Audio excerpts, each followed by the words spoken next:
as we try to make sense of and figure out the edge rush group for the 2025 NFL draft class. I have a guy that's flying under the radar, and it's time for me to shine the spotlight on a Baylor's edge rusher, Steve Linton. We're going to discuss this and more coming up next.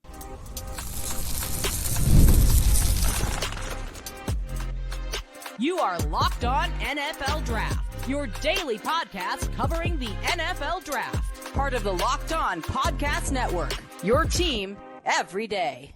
What's up, Locked On family? Welcome back to the Locked On NFL Draft Podcast, your daily podcast covering your favorite draft prospects, part of the Locked On Podcast Network, your team every day. I'm your boy, Damian Parson. You can find and follow me on X at DP_NFL.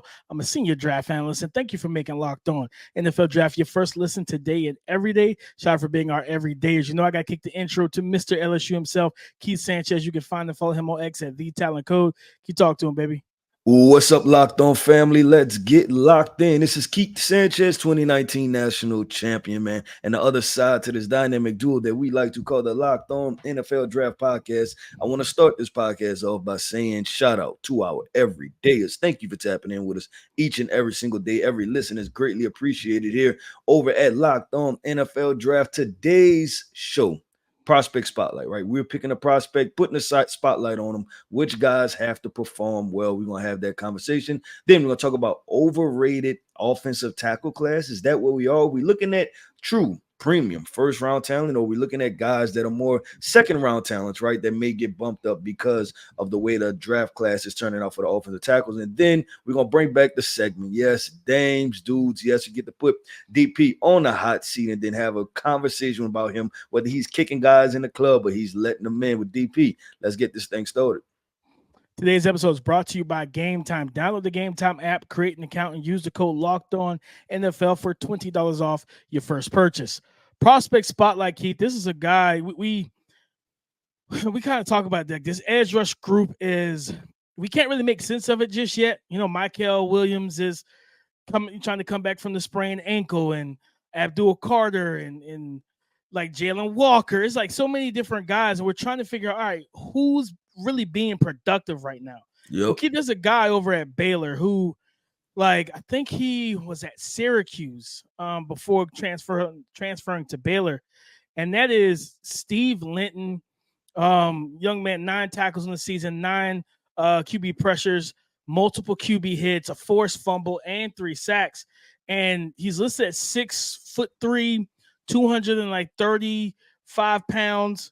He has 34.5-inch arms with a quick first step. He's got a pass rush repertoire to be able to, as a guy who knows how to set rushers up. If you overset and jump set him outside to try and cut off his access around the corner, he has the hand usage, the ankle flexion, and just bend in general and agility to work back inside, cross face, get into the face of the quarterback. And against against Colorado, right? Don't get me wrong. Colorado's offensive line is not great, but against Colorado, 5 QB pressures, 3 tackles. He had a forced fumble, 2 QB hits, and he had 2 sacks in this game. And there was at one point, I think it was like 2nd and 17. Colorado was backed inside their own 30. And the first step quickness to get around the edge, I was like, okay. Like, you know what I mean? For a 6'3", 6'4", 235-pound guy with his arm length, he ended up getting the sack to really put them, I think, inside the 5, inside their own 5. I think they ended up punting from inside their end zone, right? But he's got quick first step. He can work the outside, work the inside. And when you again, thinking about this edge rush group, this isn't a name that anyone has really mentioned. And I think by stacking performances, because I believe he's coming off 2 back-to-back. But yes, his 2 best performances against Air Force in week 3, and then getting the start. That's the crazy thing. He didn't start the first 3 games. He got the start against Colorado, and the way he played, I'd be shocked if Dave Aranda and that defensive coaching staff doesn't let him loose the rest of the season once now that you're in Big 12 play. Yeah, DP, I like that because that's a name pull, right? I haven't heard of the guy. Watched him a little bit during the Colorado game, right? And just knew that Baylor had a defensive lineman, right? Good size that flashed. But you giving a background on him, I think that's important, right? Just as we, like you said, we finishing out and trying to figure out this edge rusher class. We don't know, right? I mean, could be a guy totally off the radar that ends up being a somewhat third round pick or something like that. Because if he keeps up these numbers, and you're talking about basically we're a third of the way through the season. So you multiply all those times 3, right? He has 3 sacks right now. If he ends up with 9 or 10 sacks, right? Double-digit guy, then guess what? People are going to gravitate towards him and say, hey, this guy simply knows how to get the job done. DP, my name is not off the radar. It is clearly on the radar. Everybody knows about him. Everybody's been talking about him, but this is a big situation for him. Time to put the spotlight on him. Cam Ward, DP. Cam Ward, I'm going straight there, right? And the reason I'm going there is because right now, he sits at 14 touchdowns, 2 interceptions on the season, 1,400 yards, right? Playing really, really, really, really good football. We talked about it on a Monday show, right? And I don't even call it arrogance, but confidence, right? That he had enough to say, hey, this is where we're running the football, telling the defense where we're running the football, and this is what's going to happen, right? That is a certain level of confidence that you have to have, and not only yourself, but your players, right? Because that was a running play. So you're not even passing the football. So you got to have confidence in the offensive line. But the reason I'm putting prospect spotlight, DP, is looking at it in a different light. And maybe this can somewhat make a statement also. Going against Virginia Tech this upcoming weekend. And I think it's important to have the spotlight on him for the fact of, hey, you've played well early in the season, the past 2 seasons, right, at Washington State. And then it's like right around that halfway mark, or right as competition ramps up, that your play kind of starts to falter, right? And you can go look at the numbers and the statistics. Has been the same way the exact past. I believe he was at Washington State for 2 years, right? It's been the same exact situation. And for us, for talent evaluators, I think it's important to try to figure out, was it Washington State, right? And everything was bad around him, and then that's why the play kind of went down, or was it more attributed to Cam Ward, right? And I think that Virginia Tech, they have a couple draftable guys on the defense side of the football, but then offensively, right, they have another quarterback that can get some things done with Kyron Drones. So will this be a tightly contested matchup, right, to where we're going to actually watch Cam Ward have to operate, and it won't be a situation where the talent of the team he's playing with is overwhelmingly better than the talent of the team that they're going against. And then we get to see Cam Ward make plays, and it's somewhat of an even matchup, because I think that's what we want to see, right? Is that, hey, it's an even board across the field, and then you're playing good football against light competition. Yeah, and crazy, a little nugget of background information. Kyron Drones and Cam Ward have the exact same QB trainer. Their personal QB coach. They were them. So it's Cam Ward, Kyron Drones, and Shedeur Sanders all work out with the same guy.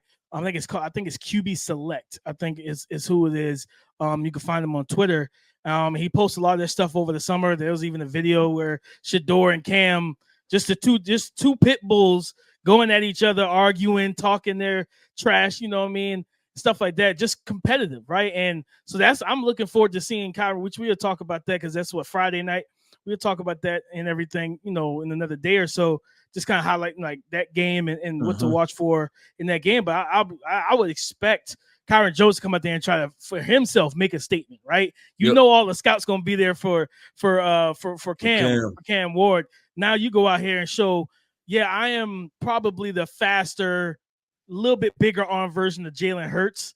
Look at his body type and everything like that, the way he moves, even the way he throws. I think his throwing motion is very similar, talking about Kyron Jones to Jalen Hurts. But I like that call out with Cam.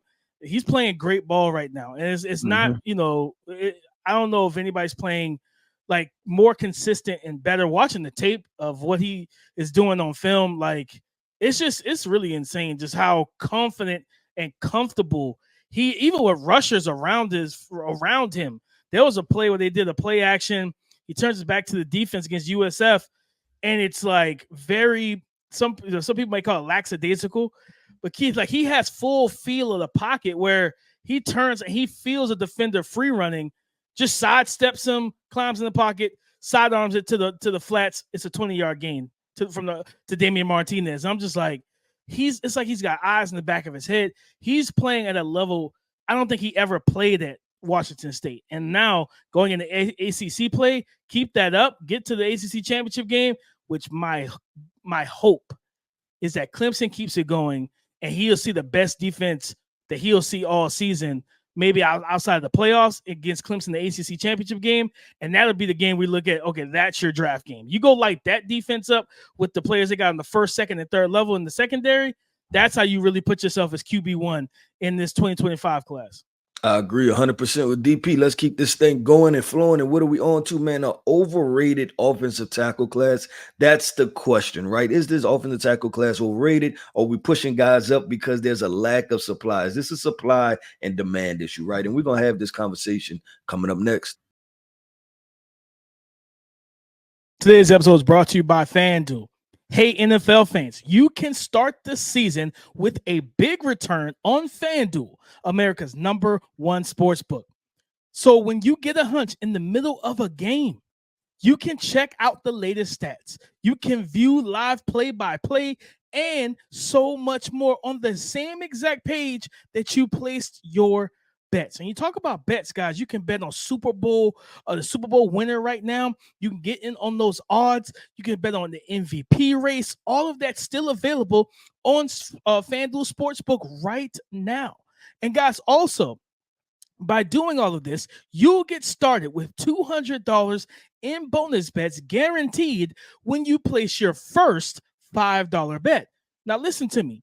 Again, you will get started with $200 back in bonus bets guaranteed when you place your first $5 bet. All you need to do is go to FanDuel.com and get in on the action.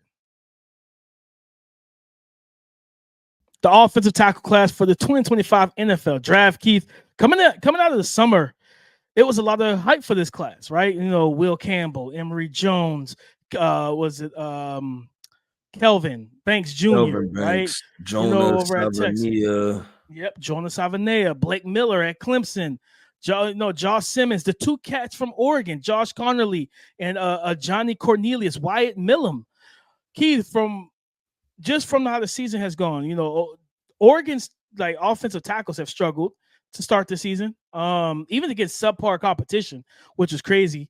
Jonas Savania, most people have him as a guard right now. And looking at it, and I was talking to someone recently, and Wyatt Millam, Will Campbell, and a little bit of Emory Jones. They believe Emory might be okay at right tackle, but it's like a lot of the top guys at tackle are viewed as guards at the NFL at the next level. And I mean, I think we talked about this a couple weeks ago. Talise Fuaga, JC Latham, those bigger body, heavier foot guys, if they can find their rhythm and footing, you know, as rookies and solidify themselves as tackles, it's going to help. It's going to help some of these guys. I heard, like, I've talked to people, Wyatt Millam from West Virginia is viewed more as a guard or a center than an actual tackle going to the NFL. So yeah, I think it's going to be a very interesting situation, Keith, because the only names I haven't heard about, hey, they need to switch positions, Ariante Ursary from Minnesota, and Kelvin Banks Jr., and then Blake Miller from Clemson, who all three of those guys have played good ball so far this season. I think Ariante actually has his biggest test of the season against Michigan, and Josiah Stewart, who Josiah gave him hell last year and give him all the fits he can handle in their matchup last year. Can he rectify that matchup? But this offensive tackle class, not underwhelming. It's talent, but it's like from what is being said, I don't know how many of these guys are actually going to be drafted to play tackle. Yeah, I think DP is probably similar to the edge rusher class, right? To where do we have to look at it and potentially either one, we was looking in all the wrong places, or two, that is not as highly talented as we thought it was, right? Even when we go through, you know, mock drafts and stuff like that, right? And you put, you know, a Will Campbell or, you know, one of these offensive tackles, you know, Kelvin Banks at pick number one, is the question is, are you doing that with confidence, right? Like you feel really good about that, or is this like, hey, this is the best that we potentially have to work with? And I think what this class especially is going to do, because DP, we always talk about, or the draft community talks about premium positions, right? Mm-hmm. Offensive tackles, quarterbacks, edge rushers, and corners. Offensive tackles, cornerbacks, and edge rushers are probably the three position groups that have the most question marks, right? We just talked about how corners that we don't know after the second one, right? Who is 3, 4, 5, 6, and 7 offensive tackle class? We're talking about now in the edge rusher we've talked about before. So, am I saying that it's an overrated offensive tackle class? I think that based on position or where they potentially could get drafted, yes. Now, I think that's on the NFL teams to be disciplined, right? And when they grade these guys and when they rate them, not to push these guys too far up the board. But I think guys like Will Campbell and Emory Jones, right, is the value in the versatility that these guys can play offensive tackle and maybe some interior offensive line. Because I know that conversation was around Emory Jones, but I feel very similar about that to Will Campbell also when I watched him, right? And I think the problem is not the highlights, DP. It's probably the low lights with these guys, right? And when you're talking about being a bookend tackle, being a bookend offensive tackle, is that you can settle into a game, but you can't get flat out beat in the first quarter, right? And then now you settle in because there's only so many drives, right? I think NFL, something like that, averages 9, 10 offensive drives. Well, guess what? If both of my tackles get beat once, right? That's 2 of my drives that's killed because now it's 2nd and 18 or something like that, right? And then that's eliminating 2 drives. So you almost have to pitch, and it's unfortunate, but you almost have to pitch a perfect game, right? As an offensive tackle. And that's what you want to see, the consistent high-level play. Yeah, and I think that's where, like, you said, like, is it going to be a supply and demand situation where you do have teams that need tackle help, like in this draft? Like, you're going to have teams, and I wonder how it's going to impact what the free agent market looks like for any offensive tackles who are free. Will teams rather, go the veteran route, right? Like, will they rather say, you know what? Let me get this guy. He's played 5, 6, 7 years. He's been a steady Eddie guy. The ceiling might not be there, but I know he can at least protect it's those Morgan Moses and Jawan Taylors, right? Yes, those guys in there. Those guys, like, they end up getting paid because teams are like, and let's be honest, Keith, for like the last, I would probably say 5 to 7 years, the offensive line play has been deteriorating.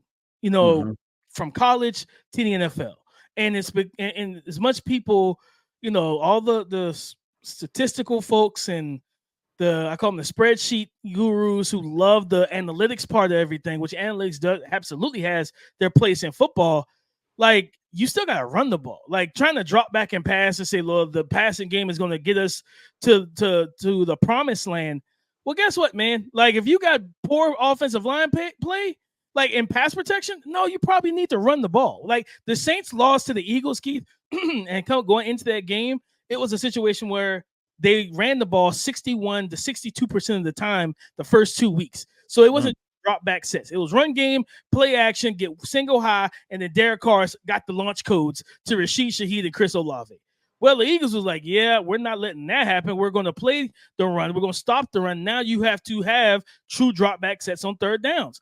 And they were able to play much better defense even than they've played the first 2 weeks of the season. So, like, you still got to run the ball, and the offensive lines where they are, teams that just who are going to refuse to run the ball or make it a secondary thing, you're going to struggle. Like, let's keep it a buck here. Pat Mahomes and that Chiefs offense, no matter how much speed and everything else they have, they don't look great. They do not look good. Travis Kelce looks old. Pat Mahomes can't really get the deep ball going. Xavier Worthy looks like a gadget receiver, right? So it's like, it's so much going on. Rashee Rice is a dude that's cooking, and that's because you're getting him matched up on linebackers every single game with your offensive sets. But if you make Jawan Taylor drop, you make Pat Mahomes drop back 5-step drop, and Jawan Taylor's got to protect him like 45 times a game, I don't feel comfortable. And they just benched Kingsley Suamataia. Yeah. So like they started the first 2 games and they benched him for Wanya Morris, but Wanya Morris as a rookie didn't give you any confidence. So then you drafted Kingsley. It's offensive line is a mess right now, and I do wonder how teams are going to handle this offensive tackle group, because I think the interior offensive line is good, and then when you have guys like Will Campbell and you answer this for me, Keith. Do you feel like Will Campbell, especially, has the athleticism to stay on the outside? It's tough, DP. I'm right on the threshold. I think he does have enough, right? But then is that his best position is the follow-up question to that too. I think he has enough to play offensive tackle right now. It's can he beat and when the thing is, DP, when you don't have those elite level traits, whether it's length, movement skills, or something like that, you have to be so sound technically, right? When you're talking about your craft and how you approach the game, you have to be so sound in that portion of it that it makes everything like you have very little room for error, right? Like we talked about Olu Fashanu last year, high level athlete, high level movement skills, arm length, all of that, right? That even when he loses, he can make up for it. Now, when you don't have those things, when you lose, you can't make up for it. Same with cornerback position, right? You have elite level speed, you can afford to have a little leeway, right? In your press and lose a little bit. But if you run a 4.6, you bet not miss, right? You can't miss. So with Will, I think he does have enough to play offensive tackle. It's just going to be a matter of him dialing down and locking in on the technical part of it. And I think we'll see a lot more as they get into other competition too, like when they start playing those high-level athletes. But DP, let's keep this thing going, man. And up next is Dame's Dudes. Yes, I'm putting DP on the hot seat, asking him about a couple prospects, and we about to get down to the bottom of it, whether he's letting them in the club or kicking them out the club. This show is sponsored by BetterHelp. Guys, as a father myself, as a parent and a godparent, I see all the time children are so eager to learn. Whether it's learning how to ride a bike, how to write their name, how to color within the lines, they're always looking forward to learning and growing. But as adults, sometimes we lose that curiosity. What is something that you would love to learn right now? Gardening, a new language. Maybe you can finally beat your friend, your best bud in bowling and basketball, in golf, whatever it may be. You can keep learning, guys. Therapy can help you reconnect with your sense of wonder because your back to school era can come at any given age. And if you're thinking about starting therapy, give BetterHelp a try. It's entirely online, designed to be convenient, flexible, and suited to your schedule. Rediscover your curiosity with BetterHelp. Visit BetterHelp.com/lockedon today to get 10% off your first month. That's BetterHelp, HELP.com/lockedon.